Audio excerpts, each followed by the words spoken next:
Hello, my friends. This is a new thing I'm trying. So, I think most of you guys know I struggled with drug addiction in the past. I've did podcasts about it. I've done content about it. But then I was like, you know what? If when I was struggling, if I had like one of the, let's say, influencer or a YouTuber or an athlete that I liked that was actually had a live stream that could help people and like could help me, and then I would want to hear from him. So I'm doing this for anyone who could get something out of that. But yeah, I'm testing it out. So I'd like to help some people with who are struggling. It could be also just mental health in general, you know. But yeah, we're gonna go straight into it. And also, if anybody has questions regarding recovery, addiction, mental health, I will answer to the best of my knowledge and experience what I did or what I would do. But obviously, I'm just a person online. I'm not the answer to all problems, and not saying that you guys think I am. But first of all, let's get out of the way. This live stream slash podcast is brought to you by Jack Factory. In the link, there is many links. But if you use code AV on jackfactory.com, you're going to save some money and get the best supplements in the biz. Because, physical health is good, but mental and spiritual health is also important. So we're going to start for the 7 listeners that are here. We're going to start with, 1 second. Let me do something here.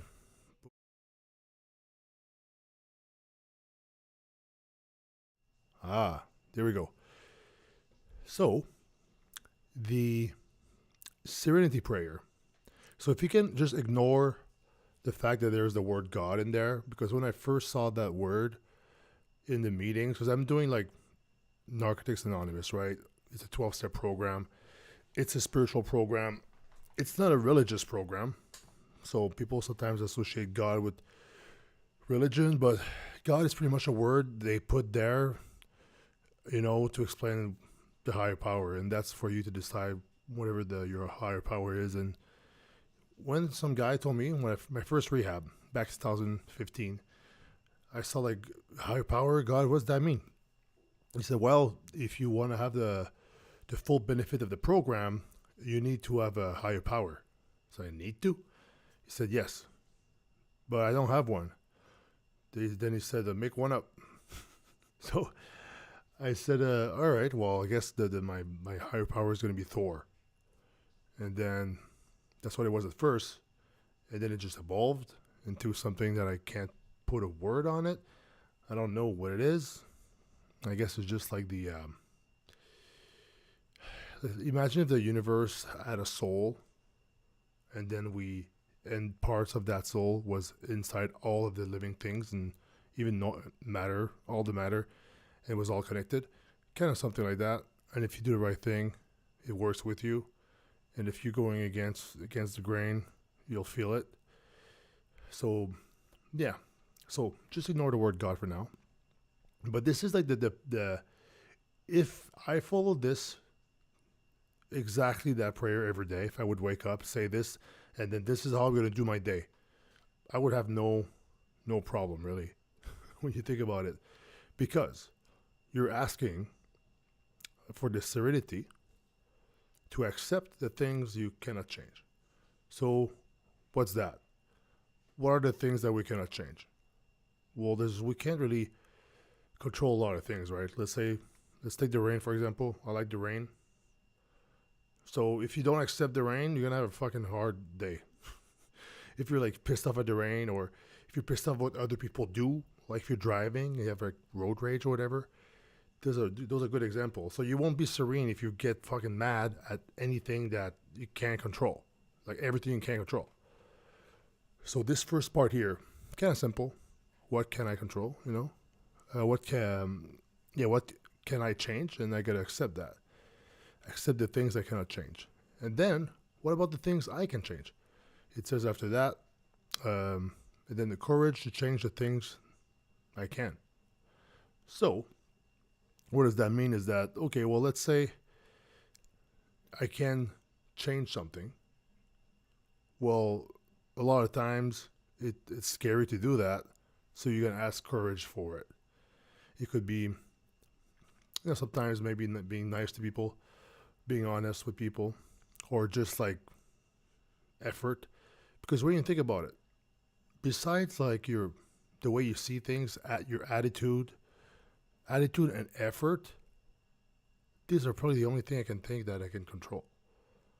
How hard I work, how hard I push, what type of effort, I give, and the attitude I have. If I'm grateful, if I'm angry, all the type of stuff. So those are the only two things I can find I can control. I mean, you guys in the comment can maybe like in the chat can maybe add some things you think you can control that I can review with you guys and see if it's true or not. But so what can you really control in life? That's the question I'm asking you guys in the chat.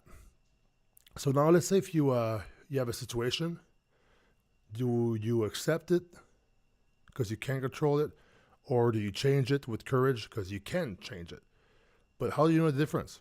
And then you also ask, the third part of the prayer, and the wisdom to know the difference.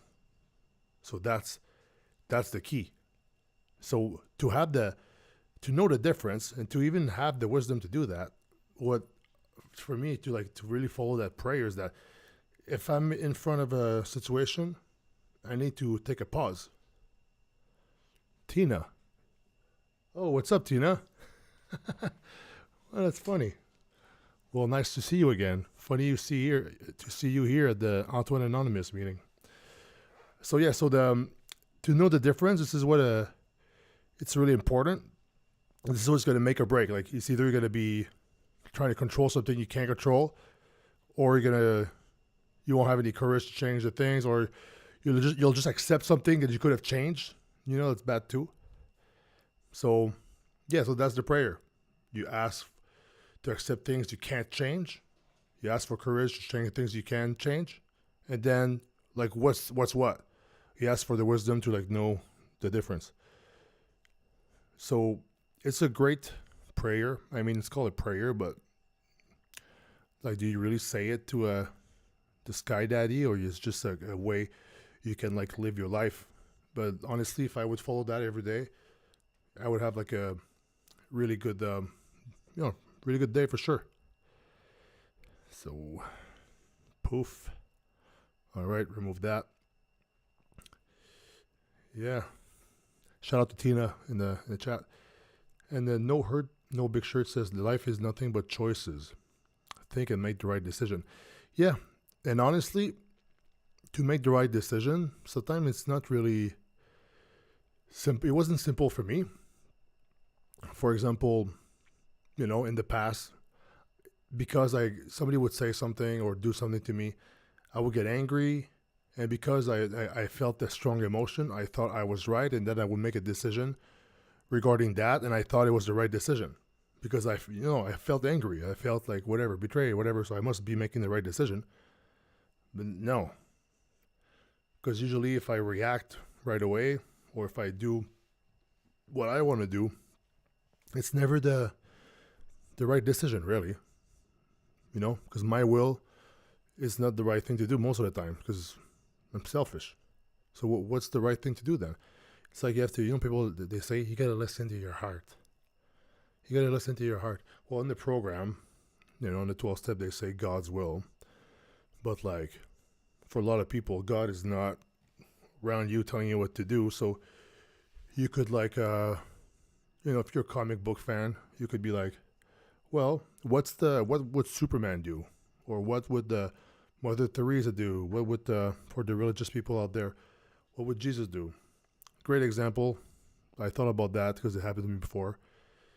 I was walking and then I threw a can or something I was drinking on the garbage to try to get it in the can, and then I was in a rush. And then I heard the thing, and then I heard it hit the garbage and fall on the ground. Then I kept walking, and then I felt like, what's the right thing? I felt the pull to do the right thing. It's like the right thing is simple here. The right thing is to turn around and then grab my can and put it in the trash. But I wanted to just keep walking because I was in a rush, right? I could have justified just leaving the trash there because I'm in a rush. But now it's like it worked against me because now if I see garbage on the ground sometimes, if I just think long enough, I'm like, what's the right thing to do here? And then I'm going to end up picking other people's garbage.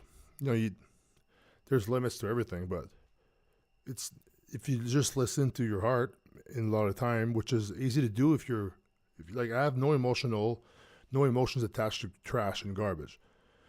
So it's easy. It gets hard when somebody does something to you and then you're emotional, and then during your strong emotions, like anger or whatever, like sometimes you can't take a pause and make the right decision because you just don't give a fuck. You just like react, like, that's how I acted in the past. So the key thing here, like to make the right decision, is even when something happens that's really, really like triggering, I'll say. And Samson, no, the topic here, I'm just talking about, we did the Serenity Prayer. We talked about the Serenity Prayer here. I'll leave it up, I guess. And now I'm just talking about, some guy talked about making the right decision. And for me, it was really hard because when I would get angry, I would not take the time to make the right decision. I would think I was making the decision that I deserved because I got betrayed. I was angry, and I was most of the time reactive and impulsive. So there was no way I could make the right decision doing that. It's just that pause. It's like something happens. Your first thought is usually never the best one. For me, and my first thought is, I would never say my first thought out loud, honestly. Probably go to jail. But yeah, so you just take a break, you take a pause, a moment of peace, and some people meditate and try to get an answer like that. They try to listen to their heart and then the right thing. Because I think with all of us, if we are not sociopaths, if we are somewhat smart, we don't even have to be smart. Because sometimes, like, when I'm pissed off, like when you're emotional, your IQ goes down, right? Like, you can go from being super smart, and then some people, like, when they're emotional, they act like children, including me probably sometimes. But yeah, so you take a break, you don't react right away, you take a pause, and then you can, like, remove yourself from the situation so the emotion goes down, and then you can ask yourself, because in our hearts, like, we know what's right and what's wrong. Like, I always know what's right and what's wrong. And usually, like, a lot of times, like, yeah, I'll do what's right. But sometimes I'm like, oh man, doing the right thing, it's like you have to, like, put your ego aside. You have to humble yourself.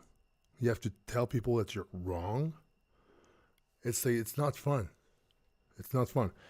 So, yeah, so it is life is nothing but choices, and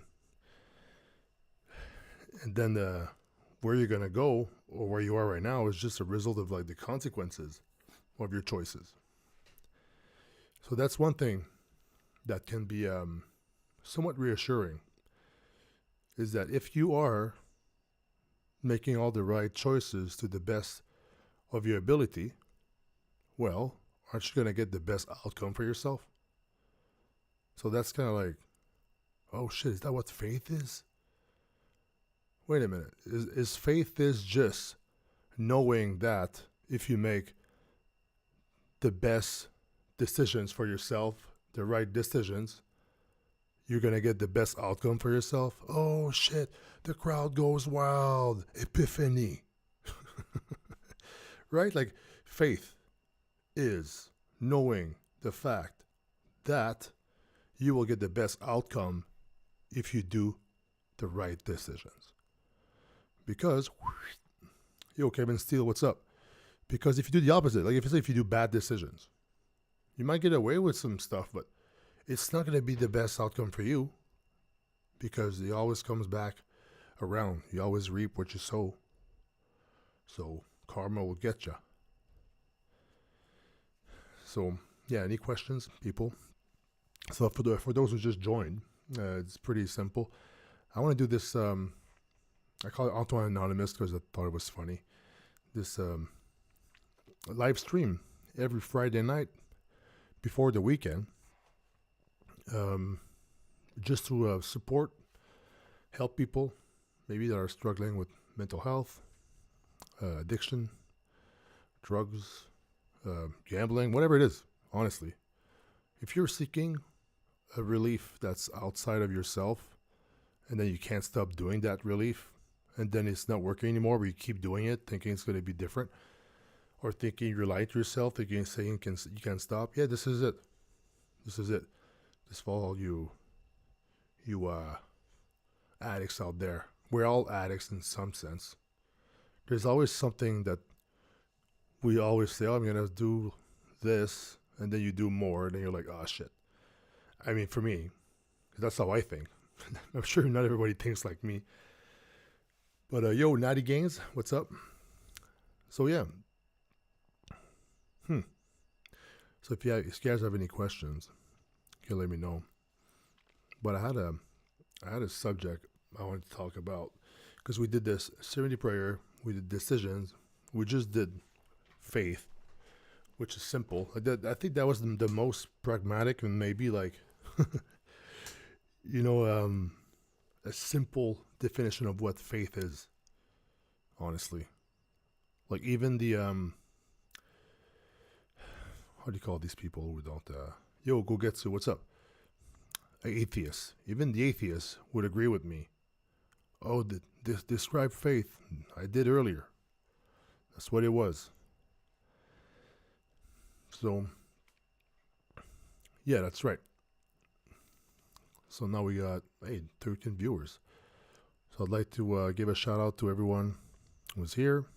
If you guys have any questions at any time, I can just, answer them right now. We're live. Almost live. You might be seeing me 5-second delayed, but this is pretty much as live as it gets. And doing this live stream just to help people share their story. I can talk about, if you guys want, the first time I went to rehab, how I was. So when my friend passed away, overdose, Christmas Eve, 2014, was found just like dead in a shed during the winter. Gone, missing 6 days. I told myself, you know what? The last thing he told me was to stop doing what I'm doing, go back to bodybuilding. I was wasting my life, and I was like, no, blah, blah. Don't leave. What? I don't remember. Barely remember. He told me to go back to bodybuilding. And I was just too focused on him because I knew he was really bad for good reasons. Then he passed away. So the last thing he told me was to stop doing drugs, partying, and going back to bodybuilding. So 2015, 5th of January, you can even find a video on my YouTube channel. I left it there. It says, I think, why I was away. So if you go back January 2015, you'll find that video. So, no, I didn't find my friend. He got found by the owner of the house, actually, because he just sneaked in some random backyard and he did got his fix in the shed because it was cold, I guess. He wanted to have like cover. But yeah, so some guy found it. But we all learned about it on Christmas Eve.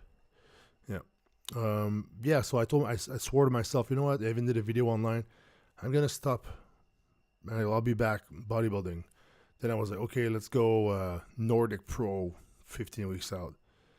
And then 2 weeks later, I fucking use again. After my friend just died, I swore, I saw his funeral. I was like, I'm done with it. And then 2 weeks later, I do it again. Then I'm like, you know what? Okay, that was just a one-off. Go back on the horse, jump back on the horse. And then I'm good for 2 weeks. And then again. So I was doing all these like little bitch-ass little relapses over and over again. Then I was like, you know what? Okay, I'm gonna move to Toronto. Date this new girl that I met in after hours a few months prior. But let's not, let's pretend that wasn't a bad decision. And then I was like, gonna move with her and just like, be away from Montreal. Montreal was the problem. And then again, I failed again, and again and again. And then she called me, and they called me again. Failed, came back, and at some point I was just passed out in my car, the Universal Hyundai. I don't know if you guys remember. Some of you guys remember. And yeah, she was like, "You got a problem? You got to go to rehab." And you would think a reaction of an addict would be like, "No, I got it under control. I'll stop. I promise. I don't want to go to rehab." At that point, I looked on my track record. I looked back. Okay, so almost a year. Was it a year? Yeah, I mean, at least a few months. Where I was trying by myself and I kept failing. It would be good 2 weeks. Find an excuse to do it for just one day, and then it was never one day. It was always weekend, 3 or 4 days, 5 days.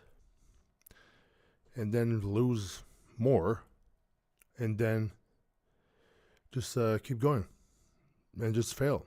So when she told me that you got to go to rehab, and I was like looking back at my track record of me trying to stub on myself, I didn't even argue. I was like, okay, whatever, fuck, because I was desperate. I was willing to do anything to just like not be a fucking piece of shit loser like I was. I hated myself. Okay, I'm just gonna read some chats here. I'm actually doing a bunch of losses here. Yeah, your cat, I know. Oh, your aunt. Oh, I'm sorry about that, Tina. I'm in Hamilton now, so if you wanna hit a meeting in Hamilton, I know you're it's kind of far from where you are, but we could do that. Or maybe I'll drive to Oakville. Yeah, loss is always stuff, but my condolences, and hit me up in the DMs if you want to chat about it. I'm gonna read some more questions. No hurt, no big shirts. I remember you shared this with us back in the day. Yes, remember. Same story didn't change. Tina saying, been feeling like giving up, but not come across this tonight, so things do into something. Yeah, that's why I'm doing it. You know what, Tina? Like, even if I have like 18 viewers now, if I only had you, it would have been worth it. So that's pretty cool how things work sometimes. Antoine Anonymous, Friday night meeting. Oh man. Richie is saying, sign up to hump the wife. I wish you the best, man. Hey, give her a hump for all of us. For all the 17 viewers, 17 humps. Anyways, I gotta go back to the story. And I remember, like, I called somewhere. It was called Addiction Canada back then. And rest in peace. John Haynes was the CEO of that place before. Not a perfect man, but at the time he did help me out. And he knew who I was, so he gave me a good deal. I got a nice little suite at the Rehab in Muskoka. But honestly, it was like a far away, right? Because, like, let's say if I drove from Toronto, and then it's like in Muskoka, what is that, past Barrie, past whatever, right? Near Utopia or something. And it was dark. It was kind of raining. And then I get out of the SUV, whatever she had, and she drove me all the way there. She was scared. And I was like, yeah, this is like, whatever. This is fucked up. But the thing is, I've been weird places a bunch of times already. So I was like, you know what? Okay, whatever. Go there. And I remember it was crazy because that was the second time I went there. This is another story. You wake up and there's a male nurse with long hair, just like kind of scruffy looking, taking blood from your arm. You're like, who the fuck is this with his cold hands? And just waking up from like being passed out for a couple of days. It was weird, but not that time. That time I was already kind of like detoxed a little bit, but it was pretty scary. It was all dark. But then I said, you know what? I can't keep going like this. I just, even if I want to stop the hardest I can, and then I stop, I just change my mind 2 weeks later. Something happened, I'm impulsive, or I'm too hyped up, I get angry, or I get stressed out. My brain goes to like craving to do drugs and I just go back to it. Even with my best intentions, even fucking up, losing shit, like losing sponsors, this, that, and breaking up with the girlfriends, that you think you love at the time. You know that feeling? And then okay, this time I swear I'll stop. I can't. And then 2 weeks later, you do it again. So I needed more help. I needed more help, and I needed to be like surrounded by counselors and somewhere far from the city, and in the 24 hours, 7 days a week, closed rehab. I did 7 of those. I did 5 of those, sorry. I did 5 of those. Until now I'm going to have 4 years clean, but. So it was scary. Then you wake up, you fucking hate yourself. You think about all the mistakes you did. It was pretty rough, honestly. The first 3 weeks of rehab, it's the time in my life that I always hated myself the most. But let's go through some comments. Hello from Wisconsin. Hope all is well. Everything's well. Simply Deep, 1985. What's up, Mr. Simply Deep? Okay, well, now we are at the rehab. Yes, I was saying that the first 2-3 weeks, I always hated myself. The time I hated myself the most in my life was always like the first 2-3 weeks of rehab. Because you're like, when you're high, you think about consequences, but you don't really, you think about consequences, but you don't feel the consequences in your emotions. Because you got drugs that just mask it, right? And then when the drugs were off, I was so tired, I would sleep for a few days. And then you're just kind of groggy. I would just literally wake up, stuff my face with any type of food I would find, go back to bed. Wake up, stuff my food, I would pee, stuff my food, go back to bed. And I remember the only relief I could have was like, oh, this food tastes so good. And then I would just stuff my face and go back to bed. That was the only relief I could have, stuff my face and then going back to those bed sheets. That was the only thing. But at some point, you start feeling fucking shit because you're just being in a bed for a few days. So you get up and you're grumpy. Now you're realizing, oh my God, I lost my girlfriend. I lost my Universal Nutrition sponsor. I lost I fucking put holes in the walls in the place I was renting. I fucking sold all my furniture and used it all to for drug money or whatever. I lost some friends. I did this to this person. I did this to this other girl. I cheated. I did this. I did that. And you're like, oh my fucking God, I'm a piece of shit. And then you just hate yourself because if you wouldn't want to hang with the person that did all the things that I just said, right? Well, that was me and a bunch of other people. I'm not special because, oh shit, that's crazy. All drug addicts are, in active addiction, it gets really bad. And alcoholics too. So it was crazy because I wasn't violent with other people, but I was really, really mad. I mean, I punched a wall some of a church at some point, one of the rehabs, but at some point you just work on it. It goes away. After then you start doing work in the program because the whole point of rehab is you gotta seclude yourself from drugs and the people, the places, and the things that made you want to use drugs. And you have all the counselors. They tell you what time to get up, what time to eat. So this is one of them. We had to do the head count of people every 15 times a day. It was crazy. If somebody was missing, we had to go get them. But the whole idea is that I lost control of my life, because I was powerless over drugs, lost control of my life. And now all the stressors and the stresses I had in my life, I used drugs to deal with them, and now there was no drugs, so now I have no skills to deal with life, and my life is chaos. So rehab was like putting back a routine into my life, like almost like you're a baby again. Wake up at this time, eat at this time, go to bed at this time. There's a class there. You're going to be there at this time for class. And then the classes were great. Like it was CBT. There was some 12 step stuff in some of the rehabs. Honestly, the ones I like the most, they were 12-step based. And yeah, and then you just start getting ready for the outside world. Because honestly, a rehab it's kind of easy not to do drugs in rehab, right? Unless you go on the weekend and do it. Let's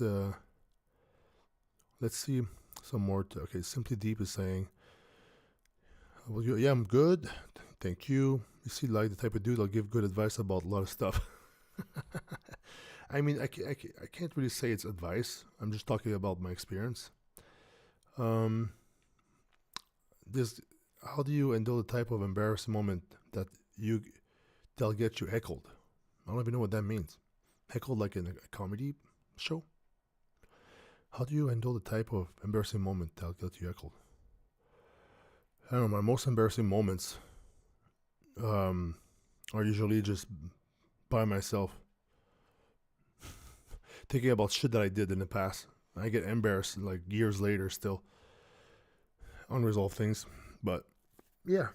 Anyways, so this is it. So the whole goal of rehab is to stop the drugs and start a recovery program and get ready for the outside world, because like I said, staying off the drugs is easy in rehab. But then you get back to the world that made you want to do drugs in the first place. Ooh. First rehab I did, 3 days later, I used again. And the cycle continued.